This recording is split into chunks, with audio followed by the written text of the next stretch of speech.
Olá pessoal, aqui é o professor Washington e a gente vai dar sequência ao nosso conteúdo de filosofia.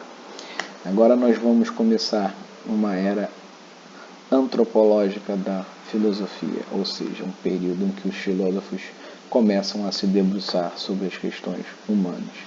Bom, os primeiros filósofos que a gente já viu foram os filósofos pré-socráticos, que, embora discordassem em suas afirmações, tinham como principal objetivo tentar entender como é que funcionava a physis, ou seja, a natureza. De Tales de Mileto, passando por Pitágoras, Heráclito, Parmênides, todos eles tentaram entender qual era a força que movia a natureza. Se era um só elemento, como os unitaristas pensavam, ou se eram vários elementos, como os atomistas pensavam. Mas, independente disso, todos eles tentavam entender como funcionava a natureza, a physis. Bom, passados 150 anos da emergência da filosofia, a filosofia se espalha pelo mundo grego e chega até a cidade de Atenas, nesse momento a cidade mais importante, mais próspera do mundo grego. Bom, a partir do momento em que as questões filosóficas chegam a Atenas, chega também uma nova classe de filósofos, os chamados sofistas. Lembrando que sofia vem de sabedoria, eram sábios. Esses filósofos, na verdade, são professores. Geralmente visitam de uma cidade para outra, são andarilhos que vendem conhecimento. Ou seja, que tipo de conhecimento que eles vendem? O conhecimento da retórica, a arte de falar bem, falar com o objetivo de convencimento. Nesse momento, muitas cidades gregas já tinham aderido ao modelo democrático. Na democracia, os conflitos são resolvidos por meio da argumentação, da negociação.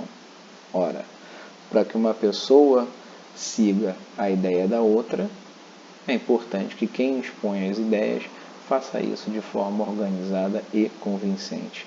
E é aí que entravam os sofistas. Eles eram professores, como a gente já tinha dito, de retórica. A partir desse momento em que eles vendem os seus conhecimentos, eles vão ser acusados por vários filósofos, os três mais famosos vão ser Sócrates, Platão e Aristóteles, de serem mercenários do saber. Porque para esses sujeitos, os sofistas, não há nenhum tipo de preocupação política. Em geral, eles são estrangeiros nas cidades em que eles trabalham, então eles não têm voz política. Então, para eles, o mais importante é o seu ofício, é o vender conhecimento. E o que esses sujeitos demonstram é o seguinte: falar bem e falar de forma adequada não necessariamente é falar a verdade. Então isso é perigoso para os sofistas, para os filósofos.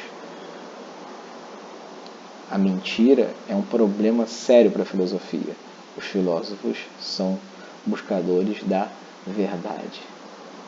Então há aí um paradoxo. Como os sofistas podem ser considerados filósofos se eles vendem mentira?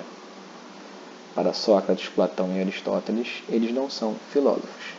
E como esses três sujeitos foram grandes filósofos, os sofistas acabaram entrando para a história da filosofia com uma imagem negativa. Hoje, nós já não olhamos de forma negativa para os sofistas. Vemos neles filósofos que trouxeram questões importantes e que merecem ser, obviamente, analisadas. Talvez o maior perigo que o sofista tenha trazido para os filósofos desse momento foi o relativismo, ou seja, a partir do momento em que eles apontam que a verdade, o certo, o errado, a mentira pode variar, eles apontam que essa variação está ligada ao mundo da cultura, ao mundo do homem. Isso é muito perigoso, afinal de contas, já que não tem uma verdade absoluta, uma com um V maiúsculo, qual verdade que é aquela que pode ser ou não confiada? Isso é uma pergunta muito importante.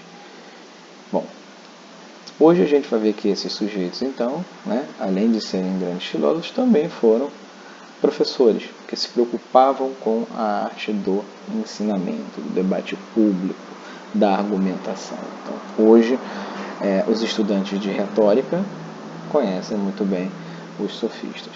Bom, o primeiro sofista que a gente vai ver aqui é o Protágoras. A frase mais famosa dele é: o homem é a medida de todas as coisas. Quando ele fala isso, ele inaugura o relativismo. Para os relativistas, não há verdades absolutas. Não existem verdades absolutas. Porque se o homem é a medida de todas as coisas, cada homem, cada grupo, cada cultura, ao longo do tempo e do espaço, vão nomear o que é verdadeiro. Seguidores da cultura A e da religião A têm a sua verdade. Da religião B, C e D também. Bom, na melhor das hipóteses, um está certo. Na pior das hipóteses, todos estão errados. Então não há uma verdade absoluta de acordo com esse sujeito. O Gorgias, que era outro filósofo, também vai inaugurar um ramo da filosofia importante, que é o ceticismo. Os céticos, eles apontam a impossibilidade do conhecimento, pelo menos do conhecimento absoluto. Então, o Gorgias, ele aponta para a incapacidade humana de conhecer as coisas de forma profunda. Nós somos limitados por vários motivos. Pelo pouco conhecimento, pela nossa pouca inteligência, pela nossa visão da cultura, pelo tempo em que a gente vive. Então, por mais que nós tentemos conhecer as coisas, há um limite claro para a capacidade humana de conhecimento, o que acaba descambando para a questão da verdade. Bom, se nós temos limitação para conhecer o mundo, quem disse que o que a gente conhece é verdade? Lembre-se, olha a questão da verdade atormentando os filósofos.